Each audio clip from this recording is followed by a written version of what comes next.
BNR golden diamonds తరుగు తక్కువ బంగారం ఎక్కువ ఇప్పుడు మన వైజాగ్లో.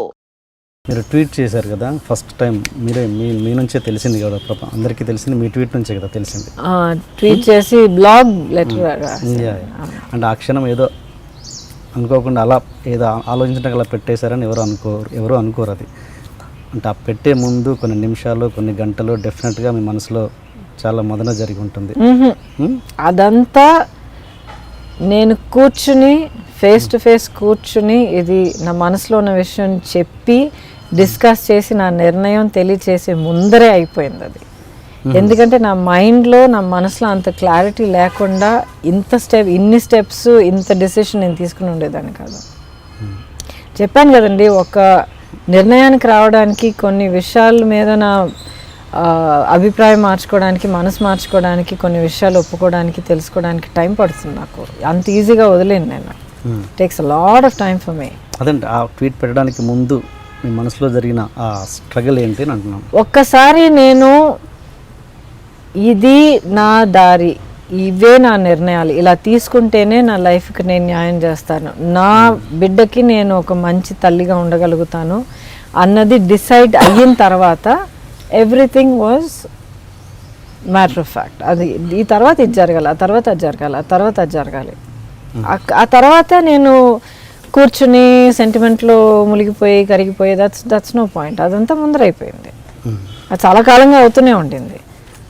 So because it's painful. ఒక లాంగ్ టర్మ్ రిలేషన్షిప్ అని అనుకున్నప్పుడు మనం లైఫ్ లాంగ్ అని అనుకున్న ఒక ఇది మనం అనుకున్నట్టు జరగకపోయేటప్పటికి, ఆ దారిలో వెళ్ళకపోయేటప్పటికి తప్పకుండా బాధ కలుగుతుంది.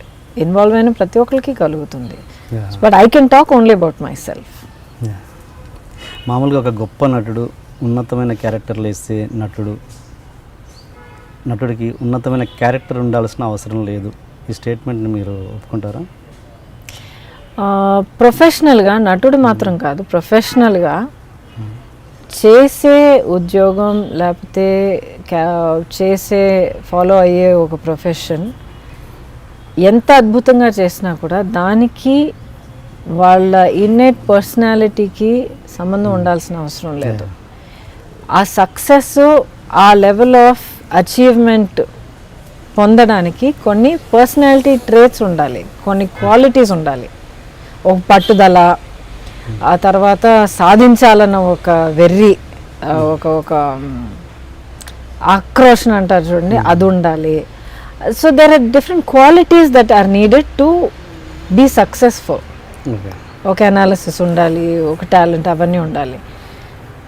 కానీ ఒక మంచి మనిషిగా ఉండడానికి మోర్ దెన్ ఇలాంటి టాక్టికల్ క్వాలిటీస్ కన్నా ఆ పర్సనాలిటీ, ఆ నేచర్ వేరు. అన్నీ కలిసి వస్తే ఇంకా నెక్స్ట్ ఎత్తుకు వెళ్ళొచ్చు మనిషి. కానీ కలిసి రాకపోయినా కూడా సక్సెస్ఫుల్గా ఉండొచ్చు, సూపర్ సక్సెస్ఫుల్గా ఉండొచ్చు. So it's not really connected at the end of the day. అంటే నాకు వ్యక్తిగతంగా నేను నా సక్సెస్ని ఎలా కొలుస్తాను నేను? To me what is success in my eyes, for you what is success in your eyes, for him what is success in his eyes. ప్రతి ఒక్కళ్ళు వాళ్ళ స్టాండర్డ్స్ ప్రకారం, వాళ్ళ మెంటాలిటీ ప్రకారం డిసైడ్ చేసుకోవాల్సింది. ఫస్ట్ టైం మీరు అంటే కమల్ హాసన్ గారి మీద మీకు ప్రేమ అంటారో దాన్ని ఏమంటారో, అది పుట్టడానికి ఏంటి, ఎక్కడ స్టార్ట్ అయింది?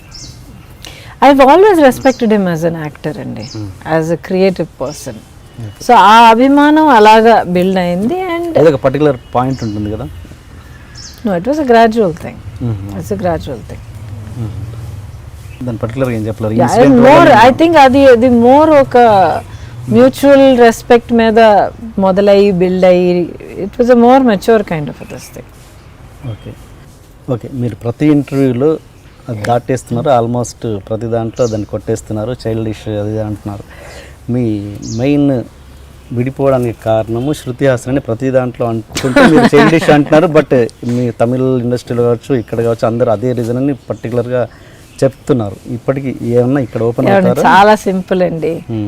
నేను ఒక అడల్ట్ అండి. ఇప్పుడు నేను చెప్తున్నాను, నా లైఫ్లో నేను తీసుకున్న ప్రతి ఒక్క డెసిషన్కి నేను బాధ్యత తీసుకుంటున్నాను. ఏ ఒక్క డెసిషన్ కూడా నేను రిగ్రెట్ చేయను. దానికోసం నేను ఎంత బాధపడినా ఎంత కష్టపడినా కూడా నేను ఏమీ రిగ్రెట్ చేయను. Because it is who I am. It is who I am కన్నా ఎక్కువ నా నిర్ణయాలకి నేను బాధ్యత తీసుకుంటాను నేను. సో చేయాలన్నా చేయకూడదన్నా, లేకపోతే చేస్తున్న విషయం ఆపాలన్నా, ఆపిన విషయం కంటిన్యూ చేయాలన్నా అన్నీ నా బాధ్యత. At the end of the day నేను ఎస్ ఆర్ నో అనకపోతే అది జరగదు అది. ఓకే. సో ఒక అడల్ట్, ఒక గ్రోనప్ మెచ్యూర్ రిలేషన్షిప్ మొదలవడానికి ఆగడానికి బాధ్యత ఒక మూడో మనిషి మీద పెడితే ఆ రిలేషన్షిప్లో వాల్యూ ఏంటండి? And I know I had value in my relationship. So నా వరకు నా డెసిషన్ నాది. Okay. Nobody else had anything to do with it. And Shruti హాసన్ని చిన్నప్పటి నుంచి మీరే పెంచారని విన్నాను, నిజమా? చిన్నప్పుడు కాదు, when I got to know her she was already maybe about ఒక 17-18 maybe at that age. Okay. So తను అప్పుడే కాలేజ్ ఫినిష్ అయ్యి మ్యూజిక్ కాలేజ్కి LAకి వెళ్ళే ఆ స్టేజ్లోనే పరిచయం అయింది. అప్పుడే నా క్యాన్సర్ ట్రీట్మెంట్ కూడా పూర్తయి లాస్ట్ రేడియేషన్ జరుగుతుంది. సో 45 సైకిల్స్ ఆఫ్ రేడియేషన్స్ అయ్యాయి. సో 45 సైకిల్స్ అయిన తర్వాత 2 days వెయిట్ చేసి ఫ్లైట్ ఎక్కి తను తీసుకెళ్ళి, ఎందుకంటే నాకు US అలవాటు, చాలా టైం స్పెండ్ చేసేదాన్ని అక్కడ. సో తను తీసుకెళ్ళి కాలేజ్లో సెటిల్ అయ్యి first time my life, only time my life wheel చైర్లో వెళ్ళాను ఎయిర్పోర్ట్లో. నడిచే ఓపిక లేదు ఇంకా కీమో సైడ్ ఎఫెక్ట్స్ అది చూస్తే తెలిసిపోతుంది క్యాన్సర్ పేషెంట్ అని. సో అది ఓన్లీ టైం మై లైఫ్ నేను ఎప్పుడు వీల్ చైర్లో వెళ్ళాను. సో వెళ్ళి తను అక్కడ సెటిల్ చేసి అడ్మిషన్ తనే సంపాదించింది, సెటిల్ చేసి ఇల్లు వెతికి అంతా సెటప్ చేసి అంతా చేసి వచ్చాను.